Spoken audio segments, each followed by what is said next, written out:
లక్ష గజం నేను చెప్పాడు 50 కోట్లు ఒక ఎకరం అంటే దగ్గర ఇప్పుడు చూస్తే మొత్తం 50,000 కోట్ల ఆస్తి 50,000 కోట్ల ఆస్తి ఇది కేవలం ఇక్కడ ఉండే కొంతమంది బడాబాబులు పెద్దవాళ్ళు డబ్బులు ఉన్న వాళ్ళకి జస్ట్ 12,000 గజం ఉన్నదాన్ని 4,000 గజం ఇచ్చేస్తా అంటున్నారు. ఆ 4,000 గజం ఇచ్చేసి అపార్ట్మెంట్లు కట్టుకోండి, పరిశ్రమ తీసేసి కాలుష్యానికి అందరం వ్యతిరేకం. కాలుష్యం ఉండే పరిశ్రమలు హైదరాబాద్ లో ఉండాలా వద్దా అంటే తరలించాలి. మనం కూడా ప్రయత్నం చేసాం. తరలిస్తే ఎక్కడ తరలించాలా? మనం ఫార్మాసిటీ అని పెట్టాం. ఫార్మాసిటీ అంటే ఇక్కడ పరిశ్రమను అక్కడ తీసుకెళ్లాలి. ఇప్పుడు మీరు అందరూ ఉన్నారు, మీకు పిల్లలు ఉంటారు, స్కూల్స్ ఉంటాయి, అట్లాగే మీకు కావాల్సిన ఇక్కడ చిన్న వ్యాపారాలు అవన్నింటినీ కూడా అక్కడ ఏర్పాటు చేసి తరలిస్తే పోతుంది, లేదా పోదు.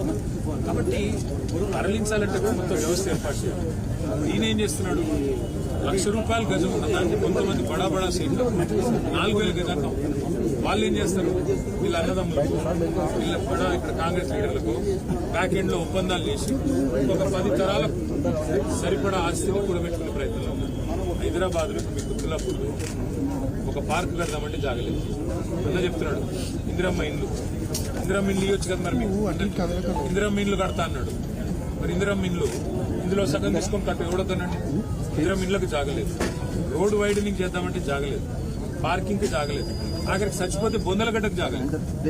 ఇవన్నీ ఇట్లా పెట్టుకొని అపార్ట్మెంట్లు మాల్స్ ఇష్టం ఉన్నట్టు కట్టుకొని నేను పర్మిషన్ ఇస్తాను. కరెక్ట్.